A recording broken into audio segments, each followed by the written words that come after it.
చూస్తే పల్నాడు జిల్లాలో ఓటింగ్ ముగిసినా ఇంకా ఉద్రిక్తతలు మాత్రం ఆగలేదు. అనుక్షణం టెన్షన్ గా గడుస్తోంది.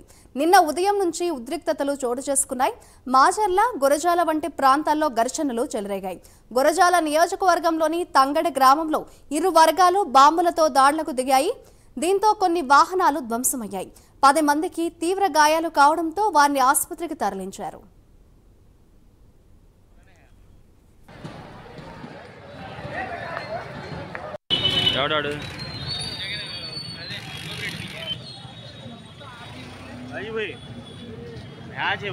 बोलो है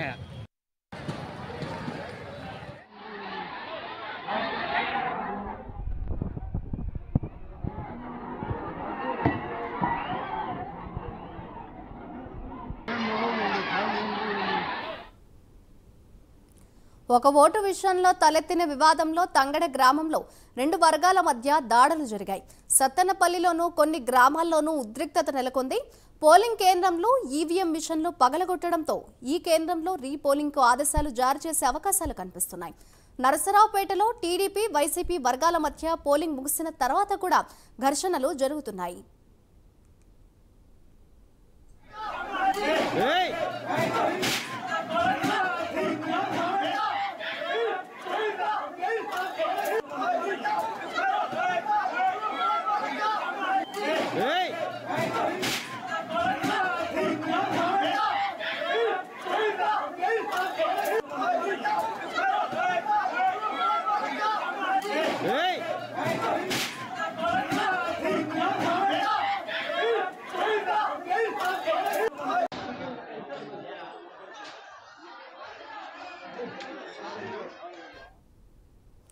పల్నాడులో టెన్షన్ వాతావరణం నెలకొంది. ఇదే అంశంపై మరింత సమాచారాన్ని మా ప్రతినిధి రవికృష్ణ అందిస్తారు. రవికృష్ణ, చెప్పండి, పల్నాడులో స్టిల్ పోలింగ్ పూర్తయినా కూడా టెన్షన్ వాతావరణం అయితే నెలకొన్నట్లుగా తెలుస్తోంది. అక్కడ సిచ్యువేషన్ ఏ విధంగా ఉందంటారు రవికృష్ణ? మాధురి, బాంబు మూతలు, రాళ్ల దాడులు, కర్రల దాడులతో కూడా పల్నాడు ప్రాంతం మాత్రం ఉద్రిక్త పరిస్థితిని అయితే, ఒక యుద్ధ వాతావరణాన్ని అయితే కల్పించిందని చెప్పుకోవచ్చు. నిన్న జరిగినటువంటి పోలింగ్ ఏదైతే ఉందో ఈ పోలింగ్ కి సంబంధించి ఈ పోలింగ్ స్టార్ట్ అయిన దగ్గర నుంచి కూడా పెద్ద ఎత్తున అక్కడైతే మాత్రం విధ్వంసకరమైనటువంటి పరిస్థితులు అయితే నెలకొన్నాయని చెప్పుకోవచ్చు. ముఖ్యంగా కూడా అక్కడ ఉన్నటువంటి ప్రజాప్రతినిధులు ఎవరైతే ఉన్నారో ప్రజాప్రతినిధులు కూడా పరస్పరంగా కూడా దాడులు జరిగిన సంఘటన అయితే జరిగింది. పాల్వాయి గేట్ వద్ద మాచర్ల ఎమ్మెల్యే ఎవరైతే పిన్నెల్లి రామకృష్ణారెడ్డి ఉన్నాడో అతని మీద దాడి జరిగింది. అలాగే రెంటాల్లో ఈ మాచర్లకు సంబంధించి టీడీపీ అభ్యర్థి అయినటువంటి బ్రహ్మారెడ్డి మీద దాడి జరిగింది. దొండపాడులో లావు శ్రీకృష్ణదేవరాయలు మీద ఆయన అక్కడ ఉన్నటువంటి బూత్ ని పరిశీలించుకు వెళ్ళేటువంటి సందర్భంలో అతని మీద కూడా దాడికి ప్రయత్నించారు. ఇక తక్కిడిపాడులో అయితే కిలారి రోసయ్య ఎంపీ అభ్యర్థి, గుంటూరు ఎంపీ అభ్యర్థి, ఇతని మీద కూడా దాడికి యత్నం అయితే జరిగింది. ఇక నడుకుడిలో కాసు మహేష్ రెడ్డి మీద దాడి జరిగేటువంటి సందర్భంలో ఆయన అక్కడి నుంచి వెళ్లిపోయారు. ఇక ఈవీఎంలు అయితే జట్టిపాలెంలో ఈవీఎంలు పాల్గొట్టారు. అదే విధంగా కూడా మొత్తంగా కూడా పల్నాడు ప్రాంతం కనుక చూసుకున్నట్లయితే 8 చోట్ల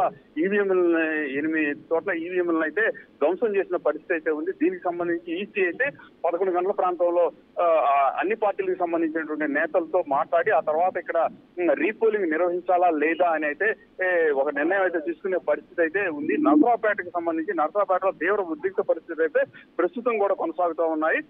అక్కడ ఉన్నటువంటి ఎమ్మెల్యే ఎవరైతే ఈ శ్రీనివాసరెడ్డి, గోపిరెడ్డి శ్రీనివాసరెడ్డి ఉన్నాడో, శ్రీనివాసరెడ్డి ఇంటి మీద దాడి కూడా చేశారు. ఆ తర్వాత వైసీపీకి చెందినటువంటి నాయకులు, కార్యకర్తలు పెద్ద ఎత్తున కూడా నరసరావుపేట తరలివచ్చి అరవింద్ బాబు ఎవరైతే టీడీపీకి సంబంధించిన అభ్యర్థి అరవింద్ బాబు మీద దాడికి యత్నించిన పరిస్థితి. అలాగే అక్కడ రోడ్డు మీద ఉన్నటువంటి టీడీపీకి సంబంధించిన వాహనాన్ని అయితే ధ్వంసం చేయడమే కాకుండా పెట్రోల్ పోసి తగలబెట్టారు. దీంతో అక్కడ హైటెన్షన్ వాతావరణం అయితే నెలకొందని చెప్పుకోవచ్చు. ఇలా ప్రతి చోట కూడా ఈ విధంగా కూడా విధ్వంసకరమైనటువంటి పరిస్థితులు అయితే నెలకొన్నాయని చెప్పుకోవచ్చు. ఇక దుమ్రికోటలో కూడా ఈవీఎంలు పాల్గొట్టారు. మాచర్లలో చూసుకున్నట్టయితే కేశవరెడ్డి అని ఒక టీడీపీకి సంబంధించినటువంటి ప్రధాన నాయకుడు ఆయన, అతని ఇంటికి వెళ్లి ఆ కారులతో అక్కడ చెప్తున్న పరిస్థితి ఏంటంటే అక్కడ ఎవరైతే ఎమ్మెల్యే పిన్నెల్లి రామకృష్ణారెడ్డి ఉన్నాడో ఆ రామకృష్ణారెడ్డి అతని సోదరుడు కలిసి అక్కడికి వాహనాల్లో వెళ్లి అక్కడ ఇంటి ముందు పెట్టిన ఈ బైకుల్ని కూడా కారుతో గుద్దించేశారు. అదే విధంగా కూడా అక్కడ ఉన్నటువంటి ఈ కార్యకర్తలను కూడా కొంతమందిని గుద్దించడంతో వాళ్ళు కూడా హాస్పిటలైజ్ అయిన పరిస్థితి అయితే కనపడింది. ప్రస్తుతం అయితే అక్కడ యుద్ధ వాతావరణం అయితే నెలకొందని చెప్పుకోవాలి. ఈ ఎలక్షన్స్ నిన్న పోలింగ్ కంప్లీట్ అయిన తర్వాత కూడా ఈ రోజు కూడా అక్కడైతే మాత్రం ఉద్రిక్తమైన పరిస్థితుల్లో ప్రస్తుతం అయితే వాతావరణం అయితే ఉంది. అక్కడ ఏ నిమిషాన ఏం జరుగుతుందో అనే ప్రజలైతే మాత్రం బిక్కుబిక్కుమంటున్న పరిస్థితి కనపడుతుంది. పోలీసులు మాత్రం దీనికి సంబంధించి పల్నాడుకు సంబంధించి సెన్సిటివ్ ఏరియాస్, దానికి తోడు నియోజకవర్గాలు 4 ఉన్న 7 నియోజకవర్గాల్లో 4 నియోజకవర్గాలు సమస్యాత్మకమైందని గుర్తించినప్పటికీ కూడా అక్కడ తగినంతగా కూడా పోలీసులు ఏర్పాటు చేయడం మాత్రం పోలీసులు వైఫల్యంగా కూడా చెబుతున్నారు. అదే విధంగా కూడా ఎక్కడైతే ఈ సమస్యాత్మక గ్రామాలు ఉన్నాయో, సమస్యాత్మక పోలింగ్ స్టేషన్లు ఉన్నాయో అక్కడ సిబ్బంది లేకపోవడం, అదే విధంగా కూడా అక్కడ యథేచ్ఛగా కూడా వైసీపీకి చెందినటువంటి అధికార పార్టీకి చెందినటువంటి నేతలు విధ్వంసాలకి బూత్ క్యాప్చరింగ్ కి ఇక్కడ ప్రధానంగా కూడా బూత్ క్యాప్చరింగ్ కి 2-3 చోట్ల ప్రయత్నించిన సందర్భంలో కూడా అక్కడ అరికట్టలేనటువంటి పరిస్థితి అయితే కనపడింది. దీన్ని బట్టి టీడీపీకి సంబంధించిన నాయకులు మాత్రం ఆరోపిస్తున్నారు. అక్కడ ఉన్నటువంటి పోలీసులు మాత్రం పూర్తిగా అధికార పార్టీకి వత్తాసు పలికారని చెప్పి వాళ్ళైతే ఆరోపిస్తున్న పరిస్థితి ఉంది. ప్రస్తుతం మాత్రం పల్నాడు పరిస్థితి నిప్పులా ఉంది. మాధురి, అదే రవికృష్ణ, పరిస్థితి అదుపులోకి రావడానికి ఇంకా ఎంత సమయం పట్టే అవకాశం ఉంది అని అనుకోవచ్చు అంటారు? అంటే పల్నాడు ప్రాంతంలో ఉన్న ఒక రకంగా చెప్పాలంటే అక్కడ 1 రోజుతో 2 రోజులతో వాళ్ళకి మధ్యలో ఉన్నటువంటి విభేదాలు సమసిపోయే పరిస్థితి ఉండదు. పోలీసులు వచ్చినా కూడా అప్పటికప్పుడు మాత్రం కొంత ఈ సస్టైన్ అయినట్టు కనిపిస్తున్నప్పటికీ కూడా పరస్పరం కూడా దాడులు చేసుకోవడానికి వాళ్ళు వెనుదీరు. ఒకటి వాళ్ళకి మీద దాడులు జరుగుతున్నప్పుడు కూడా ప్రతి దాడులకే తెగపడతారు కానీ ఈ తగ్గే పరిస్థితి అయితే మాత్రం వాళ్ళలో కనపడదు. ప్రజెంట్ అక్కడైతే మాత్రం పోలీసులు అయితే మాత్రం పెద్ద ఎత్తున భారీ ఎత్తున మోహరించి ఈ నర్సాపేట కనుక తీసుకున్నట్టయితే నర్సాపేటకి సంబంధించి ఈ వైసీపీకి సంబంధించినటువంటి స్థానిక ఎమ్మెల్యే అయినటువంటి గోపిరెడ్డి శ్రీనివాసరెడ్డి, అదే విధంగా కూడా టీడీపీకి సంబంధించినటువంటి డాక్టర్ అరవింద్ బాబు ఎవరైతే ఉన్నారో అరవింద్ బాబుకి వాళ్ళ ఇల్లు కూడా పక్కపక్కనే ఉంటాయి. ఇటువంటి నేపథ్యంలో పరస్పరం దాడులు చేసేటువంటి అవకాశం ఉందనే ఉద్దేశంతో అక్కడైతే పోలీసులు అయితే భారీ ఎత్తున మోహరించారు. కంచెను కూడా ఏర్పాటు చేశారు. 2 ఇళ్లకి మధ్య కంచెను కూడా ఏర్పాటు చేశారు.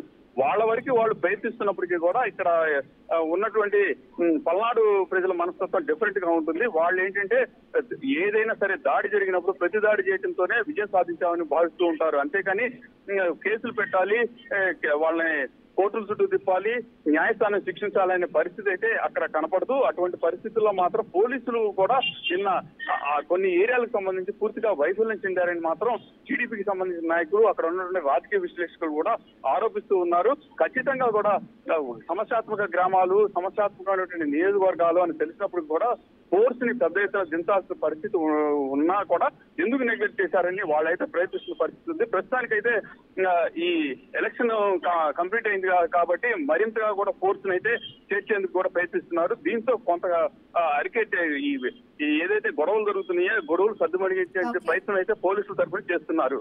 మొదటి థ్యాంక్ యూ రవికృష్ణ.